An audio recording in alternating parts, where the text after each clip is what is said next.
দেখুন, আমি আবারও বলছি, দেখুন যেদিন 28 তারিখ সিইও মিটিং ডাকলো, আমি গিয়েছিলাম, প্রথম বাক্য বলেছিলাম একটা আনপ্রিপেয়ার্ড ইলেকশন কমিশন বেরিয়ে, ফার্স্ট আনপ্রিপেয়ার্ড ইলেকশন কমিশন। বিএলওদের ঘাড়ে সব জিনিস চাপিয়ে দিয়ে বিএলওদের নাস্তা নাবুদ করছে, আর অফিসাররা ঠান্ডা ঘরে বসে খালি হিসেব কষে যাচ্ছে। ফাজলাম হচ্ছে এগুলো। Most unprepared election commission. আজকে মিলে গেল কথাটা 100 ভাগ ঠিক। কেন আজকে ওদের ডেট বাড়াতে হচ্ছে? ডেট বাড়াতে হচ্ছে, এর মধ্যে কোনো আমি আপত্তি করার কোনো কারণ দেখছি না। দরকার হয়েছে, বাড়িয়েছে, তাহলে বুঝুক। আনপ্রিপেয়ার্ড জবরদস্তি মানুষকে ভয় দেখিয়ে ভোটার লিস্ট করবার যে মনোভাব নির্বাচন কমিশন নিচ্ছিল, যাকে বিজেপি কোনোভাবে সহায়তা পেতে পারে, তৃণমূল তাতে আরেক রকম ভাবে সহায়তা পেতে চায়। আমরা প্রথম দিন থেকে বলছিলাম নির্ভুল ভোটার লিস্ট চাই, ডেট সমস্ত বাদ দিতে হবে, ভুতুরে সমস্ত বাদ দিতে হবে, একজনও যোগ্য মানুষকে বাদ দেওয়া যাবে না। ওরা 7 দিন বাড়িয়েছে, এইটা যেন সেই কাজে ব্যবহার করে। অন্য কোনো কারণের জন্য ব্যবহার করলে খেলা বুঝবে, ঠেলা বুঝবে, কেউ ছেড়ে দেবে না। বেশ, অনেক ধন্যবাদ আপনার প্রতিক্রিয়ার জন্য। দিনের সব থেকে বড় খবরের দিকে লাগাতার নজর রেখেছি আমরা।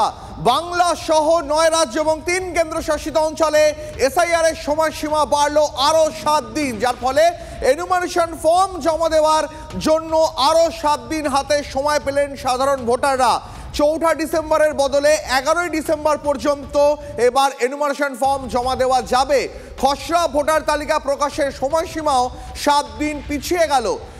বিজেপির প্রাক্তন রাজ্য সভাপতি এবং কেন্দ্রীয় প্রতিমন্ত্রী সুকান্ত মজুমদার, তার প্রতিক্রিয়া রয়েছে আমাদের কাছে। কি বলেছেন তিনি, শোনাবো আপনাদের।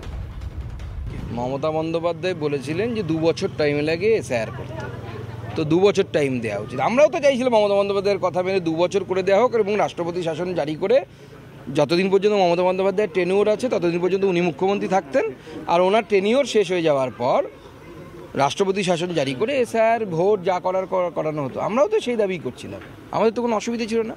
তবে উনি 2 বছর চেয়েছিলেন, 1 সপ্তাহ বেড়েছে। এটাকে কতটা মানা ওনারা মানবেন সেটা ওনাদের ব্যাপার, আমাদের অসুবিধা নেই।